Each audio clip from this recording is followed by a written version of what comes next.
വീടുകൾ ആവശ്യത്തിനുമപ്പുറം അലങ്കാരമായി മാറുന്ന വർത്തമാനകാലത്ത് മുറ്റത്ത് പുൽച്ചെടികൾ മുളക്കാതിരിക്കാൻ വേണ്ടി പാകുന്ന ഇന്റർലോക്കിന് മാത്രം ലക്ഷങ്ങൾ വാരിയെറിയുന്ന മനുഷ്യർ ജീവിക്കുന്ന ലോകത്ത് കുഞ്ഞുമക്കളെ മഴത്തുള്ളികളിൽ നിന്ന് രക്ഷിക്കാൻ ഒരു പ്ലാസ്റ്റിക് ഷീറ്റ് പോലും വാങ്ങാൻ കാശില്ലാതെ ജീവിതത്തിന് മുന്നിൽ പകച്ചുപോകുന്ന ഒരുപാട് പാവങ്ങൾ ഇപ്പോഴും ഈ ഭൂമിയിൽ ജീവിക്കുന്നുണ്ട്. ജീവിതത്തിന്റെ പുതിയ സുഖം തേടി ഓടുന്ന മനുഷ്യ, ഒരു നിമിഷം നിങ്ങളുടെ കാഴ്ചയെ ഒരു ദയനീയ ചിത്രത്തിലേക്ക് കൂട്ടിക്കൊണ്ടു പോവുകയാണ് ഞങ്ങൾ. കാസർഗോഡ് ജില്ലയിലെ ബോവിക്കാനം മല്ലം എന്ന ദിക്കിൽ 3 പിഞ്ചുമക്കളടക്കം ജീവിക്കുന്ന ഒരു കൂര നിങ്ങൾ കാണണം. വീടെന്ന് പോലും വിളിക്കാനാവാതെ വിറകുപുരകൾ പോലും തോറ്റുപോകുന്ന ചെറിയൊരു ഓലഷെട്ടിൽ ഒരു യുവതിയും 3 കുഞ്ഞുമക്കളും ജീവിക്കുകയാണ്. ഇനി എനിക്ക് കഥകൾ പറഞ്ഞു തരാനാവില്ല. ഈ കാഴ്ചകൾ നിങ്ങൾ നേരിട്ട് കാണുക. ഒരു ഭ്രാന്തൻ കാറ്റ് ആഞ്ഞടിച്ചാൽ ഈ കൂര അരികിലൂടെ ഒഴുകുന്ന മല്ലം ചാലിൽ വീണ് ഒഴുകിപ്പോകും.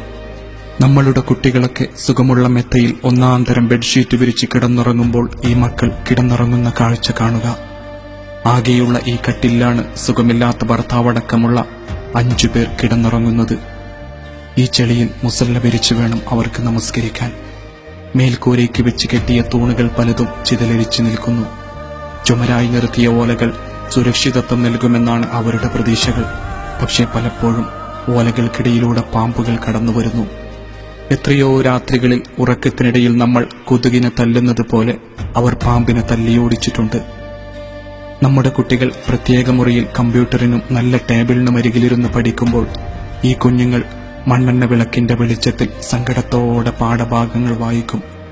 പലപ്പോഴും ചെളി പുരണ്ടു പോകുന്ന അവരുടെ പുസ്തകങ്ങൾ ഒരു ദയനീയതയുടെ എല്ലാ ചിത്രങ്ങളും വിളിച്ചു പറയുന്നു.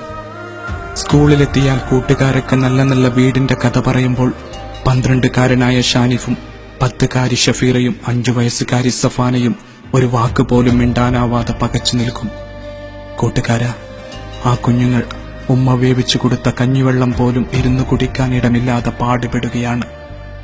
റോഡ് പോയിട്ട് നല്ലൊരു വഴി പോലുമില്ലാത്തവർക്ക് ഒരു പനിയോ മറ്റു അസുഖമോ വന്നാൽ അയൽക്കാരെ ചുമന്നു വേണം വാഹനത്തിനരികിലേക്ക് കൊണ്ടുപോകാൻ.